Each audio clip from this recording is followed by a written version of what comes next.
Borders पर India flirt कर रहा है पाकिस्तान के साथ, दबाव डालने की कोशिश कर रहा है। ऑब्जेक्ट, फ्लाइंग ऑब्जेक्ट जो कि पाकिस्तान की तरफ आया है और पाकिस्तान के सरहद के अंदर जो है वो गिरा है। उन्होंने कहा ये कोई सुपरसोनिक मिसाइल टाइप चीज़ है और हमें अभी तक हमने इंस्पेक्शन की है सही तरीके से, हमें ये जितना कुछ हम जान चुके हैं वो उन्होंने बताया। और उन्होंने कहा कि ये भारत की सरहद के अंदर से इंडिया की तरफ से ये जो चीज़ है उड़ती हुई ये आई है इधर। लेकिन ये भारत की पैदर पे कार्रवाइयाँ, पहले सबमरीन को डिटेक्ट किया पाकिस्तान ने, अब जनाब ये जो सुपरसोनिक मिसाइल था ये बगैर वॉरेट के आया, 3 मिनट तक ये यहाँ पर मौजूद रहा, तो ये इन कार्रवाइयों से कैसे रोका जा सकता है भारत को? देखिए ये दोनों जो कार्रवाइयाँ हैं ना, जो पार्लियामेंट हाउस या पार्लियामेंट लॉजेस में जो हुआ और जो पाकिस्तान के बॉर्डर्स पर हो रहा है या पाकिस्तान की फजाई हदूद में हो रहा है, ये इसका बड़ा गहरा ताल्लुक है आपस में। अच्छा, पाकिस्तान के अंदर इंस्टेबिलिटी की कोशिश की जा रही है और यहाँ पर जो अदम एतमाद के जो लोग बात कर रहे हैं वो ये कह रहे हैं कि आप अमेरिका के खिलाफ क्यों बात कर रहे हैं, आप यूरोपियन यूनियन के खिलाफ क्यों बात कर रहे हैं, आप खारजा पॉलिसी में देखिए पहली बात तो ये समझनी है कि ये जो सुपरसोनिक मिसाइल था इसका वॉरहेड नहीं था। अच्छा। और 3 दिन पाकिस्तान की एयर स्पेस में रहा, तो बुनियादी बात तो ये कि blatant violation of international law. और ये पिछले चंद दिनों में आप देखेंगे दूसरा बड़ा प्रोवोकेशन है इंडियन साइड से कि चंद दिन पहले आपको मालूम है उनकी एक सबमरीन आई थी जिसको हमारे जो सबमरीन यूनिट है हमारे पाकिस्तान नेवी की, उन्होंने उसको डिटेक्ट किया और फिर उसको वापस जाने पर मजबूर किया। तो आप देखें कि वो हमारे टेरिटोरियल वाटर्स में वो हुई और उसके बाद अब ये हमारी एयर स्पेस में ये उनका एक मिसाइल जो आया है विदाउट न्यूक्लियर वॉरहेड, मकसद विदाउट वॉरहेड। देखिए इसका मकसद ये नहीं था, मैं नहीं समझता हूँ कि कोई वो कमर्शियल एयरलाइनर्स को टारगेट कर रहे थे। हाँ, अच्छा। खर्चा होता है कि एट द सेम हाइट कि वो भी तकरीबन 40,000 फीट के ऊपर ये अपना मिसाइल था और जो बाकी एयर ट्रैफिक के कमर्शियल ट्रैफिक वो भी बिटवीन 35 and 40,000 फीट पे होती है। सही। तो नॉट दैट दे। और फारूक अमीर साहब, ये अब आपने कहा कि ज़ाहिर है भारत को इसका जवाब देना पड़ेगा, तो वो क्या किसी प्लेटफॉर्म पर देना पड़ेगा, वो कोई इंटरनेशनल प्लेटफॉर्म होगा या फिर ये बायलैटरल डायलॉग्स की सूरत में देना पड़ेगा? कहां भारत जवाब देगा इस पर?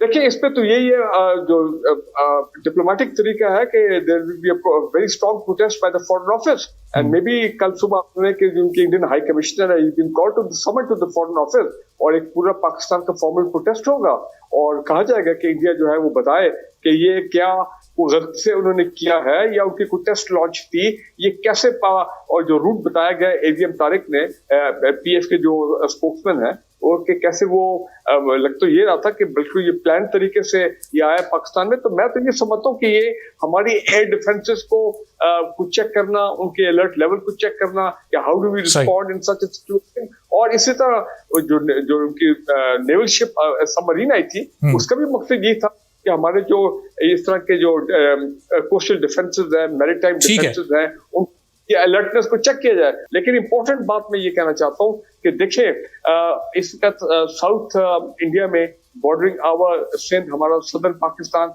काफी अच्छे से हम सुन रहे हैं, उनकी एक्सरसाइजेज जो है वो भी चल रही है, ग्राउंड एक्सरसाइज, एयर एक्सरसाइजेज। तो आप माहौल देखें कि वो क्या माहौल बनाने की कोशिश कर रहे हैं। इसी में आप ये क्यों कह रहे हैं कि जी एब्सोल्युटली नॉट, ये आपने क्यों कह दिया है?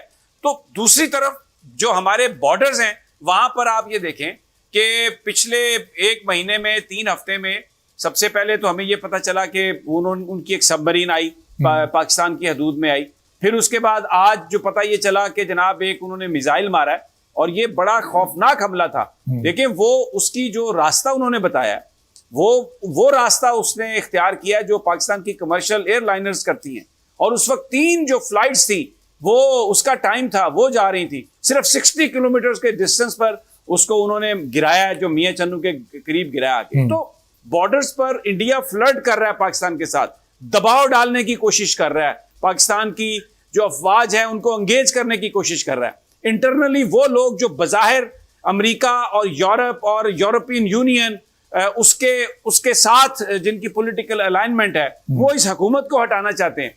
तो मैं क्या कहूं, सबको समझ आ रही है कि ये क्या है। अब तो आज तो बिल्कुल बिल्ली नहीं बिल्ला थैले से बाहर निकल आया।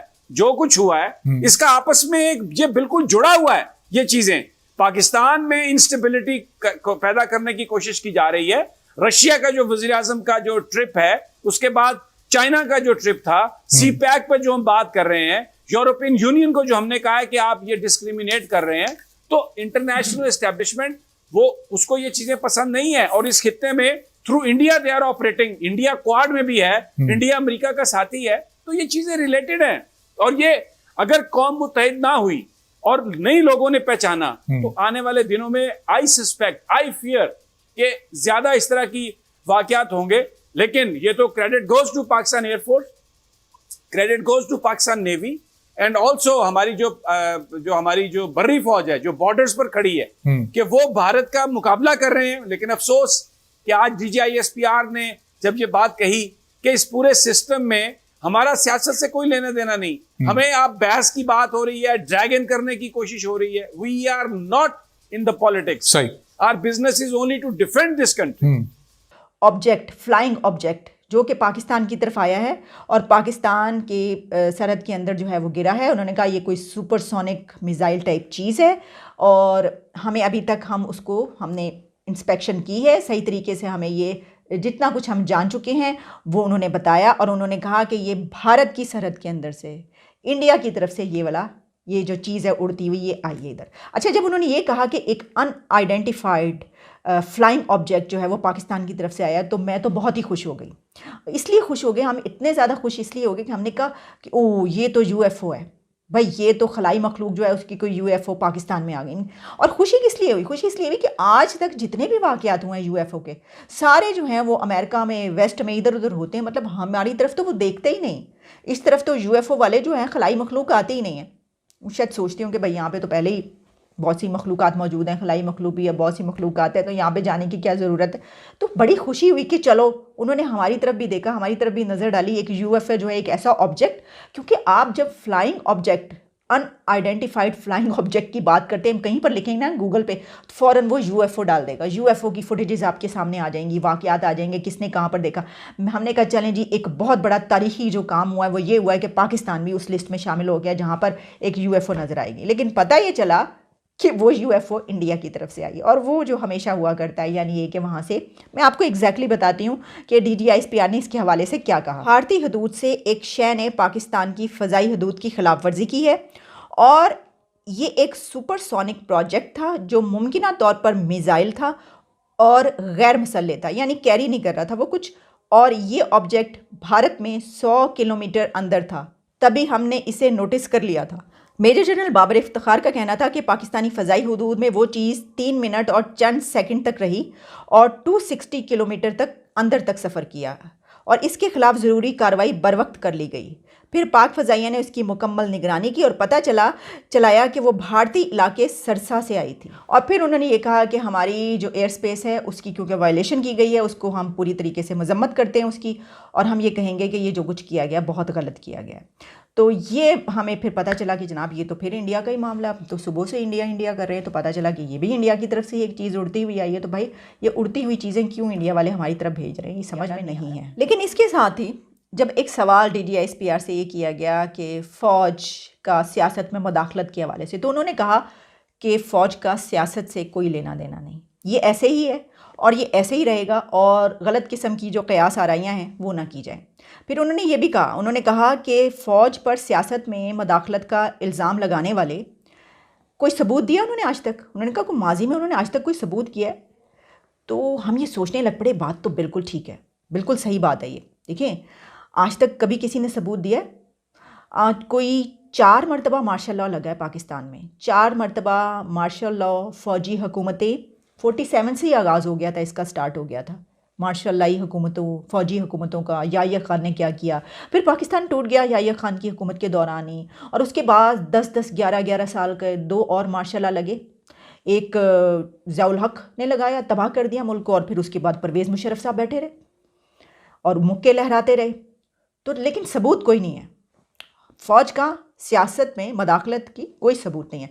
वो सबूत से मुराद ये है कि कोई स्टैम्प पेपर पे नहीं लिख कर है सामने। भाई आप कैसे सबूत के बगैर आप कैसे कह सकते हैं कि वो मदाखलत है? इसकी वजह ये है कि आपने कभी दिखाया है कि उन्होंने लिख कर दिया आपको स्टैम्प लगा करके मदाखलत हमने की है? कभी ऐसा कुछ हुआ? या तो देखें सियासतदान जो इल्ज़ाम लगाते हैं, जो लोग इल्ज़ाम लगाते हैं वो लाए सामने कि स्टैम्प पेपर लेकर आए, उसके ऊपर मुहर लगी हुई हो और ये कहा जाए कि हाँ हमने मदाखलत की है। कोई तो एविडेंस हो कि भाई कोई रिकॉर्डिंग हो, कोई इस तरीके से पता तो चले। कुछ भी नहीं है। तो उन्होंने कहा कि जी सबूत है। बिल्कुल सही, सबूत नहीं है हमारे पास। 4 मार्शल लॉ और फ़ौजी हुकूमतें, 10-10, 11-11 साल के डिक्टेटरशिप्स, और 75 साल में से कितने निकल गए? चले छोड़ें। अच्छा, मैं ये सोच रही थी कि ये सब करवा कौन रहा है? ये इतने घंटों के अंदर ये सब कुछ जो हुआ, ये करवाया किसने? तो फिर मुझे पता नहीं चला, मुझे समझ में नहीं आई कि कौन करवा रहा है, इसके पीछे कौन है। आपके ख्याल में मैं आपको बताऊंगी? आपका ये ख्याल है कि मुझे पता चल गया और मैं आपको बता दूंगी कि इसके पीछे कौन है और कौन करवा रहा है? बड़े अफसोस की बात है भाई। देखें, मुझे क्या पता, मैं अगर इतनी इंटेलिजेंट होती तो यहाँ पर बैठी होती। ऐसी तो कोई बात नहीं है। हमें बिल्कुल नहीं पता कि ये कौन करवा रहा है। इसमें देखें, ज़ाहिर है कि जो हुकूमत है वो सब कुछ कर रही है, जो अपोजिशन है वो सब कुछ कर रही है। अब किसी के इशारे पे कर रहे हैं या नहीं कर रहे तो वो थोड़ी बता रहे हैं, वो तो कह रहे हैं। दोनों तरफ से कहा जा रहा है हम तो कभी किसी के इशारे पर चले ही नहीं।